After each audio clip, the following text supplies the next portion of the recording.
Hello, it's Carrie from Inspire Fire. Let's talk about how you should think about your brand investment. There's two kinds of folks we play with.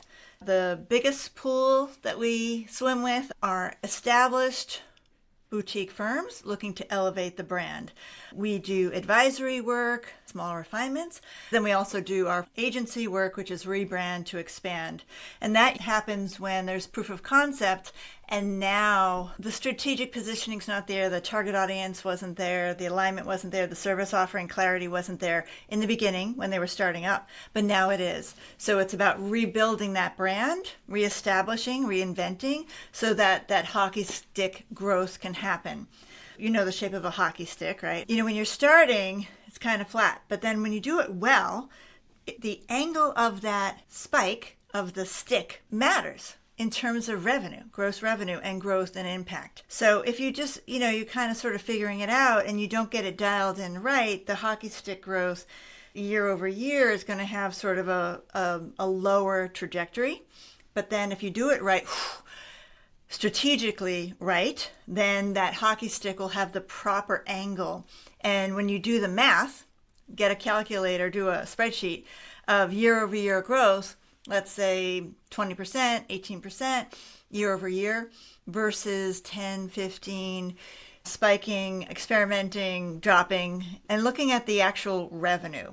Why that matters is it impacts how quickly you can do a whole lot of other operational things. Setting up SOPs, adding staff, all the things that go into running a business as opposed to just delivering on your services. The second group we work with are funded startups.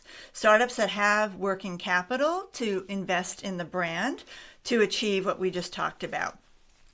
So the situation is there isn't a budget, right? You don't have a marketing budget. You have no budget. As startups, it's how lean can we go? How lean can we build to get to market? Your GTM strategy is just, figure it out as you're flying the plane. And I get it. I've started 6 companies myself, so I understand zero budget for that sort of thing. With established businesses, there's more of an understanding of needing to spend at the right time. But the way we think about those investments are not budgets. We think about them as required investment projects. We look at that engagement when something becomes necessary, like I'm pivoting my target audience, or we're expanding our reach into other divisions or other industries. And so it's become necessary. Okay, so starting up, we talk about start up right. And I often say you either build it right or you buy it twice. I want to talk about how to think about the investment. The first one is to think about what is the cost of an employee. An employee, if you say, well, what's a marketing manager, mid-level type person, what's that salary? Let's say it's $100K. So branding, at least with Inspire Fire, is under $100K. We keep it that way by design. It doesn't take just a manager. You need a team of specialists to get a brand from invisible to visible and out in the marketplace. You need a team of excellence. You need strategy, you need messaging, you need creative, you need marketing automation, digital, video, all the things. So one salary isn't going to cut it. Put together maybe 6 salaries, do that math, and then do a fraction of that, and that's what the value of the investment is. Another way to think about it is your own service offerings. What is one client contract worth? Depending on what you're selling, whether it's coaching, consulting, professional services, a kitchen renovation, a luxury design build, those are the kind of services we work with. What's your fee?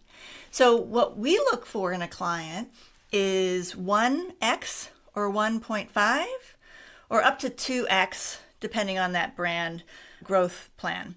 Often a brand that's up and running, investing 2x makes total sense because they know that they're going to make it back. If you charge $100K for a client relationship and then you sign that client year over year, that client's lifetime value is worth $300K, $500K. And getting that client and getting more clients like that would be more frictionless if you branded strategically when you could. The next way, what's the cost to you of doing it scrappy? A lot of us say, oh, I'll go back. We'll just get the minimal viable product out there with amateur level talent. Again, no judgment. I'm just explaining what we hear and what we see over the last 20 years. We say, oh, we'll go back and fix it. Now, I've been self-employed and had 6 companies for 38 years. And what I do know, and what you probably know, is things never slow down. Things never slow down enough for you to go back and polish that up. We're on to the next thing, on to the next thing. Always moving and shaking, which is really exciting. We don't go back and fix. We might go back and redo. And what happens with that is strategy at 1x and implementation at 2.5x, that's where the math lies, is if you don't do it right, you do buy it twice, if not more. All right. The other thing I talk about is the grace period when you start up and you have friends and family that love you and support you, and you can rely on your network and you can establish proof of concept with your business and your brand with what you already have in your network. So I call it the grace period. When we exhaust that, we want to go out into the greater marketplace and we have to advertise or have a social media campaign or a lead generation campaign, whether it's B2B or B2C. Getting new clients is the most expensive thing that any of us do. It's the most expensive thing that every business does. When you think about that, I want you to think about the hockey stick again. So doing it scrappy and the grace period is a temporary time. If you make it through that time, I want you to think about the hockey stick in terms of just getting 10% incremental growth versus 20, right? And what's that money look like? And then what does your team look like if you're stalling? It's not looking as optimal as you might want it to. And the final one I want you to consider is the cost of not doing it at all. Sometimes we get overwhelmed by the decision, or we get overwhelmed by the investment, and we say we can't afford that, as opposed to saying, how can we afford that? Not doing it at all has other ramifications on your confidence, your owner identity, your business stalling and staying status quo while the rest of the world isn't. So consider those things as you consider the different investment levels and different quality levels that you have available to you as you make this really important decision about building your business and building your brand alongside of that business so that you actually can sustain growth and scale.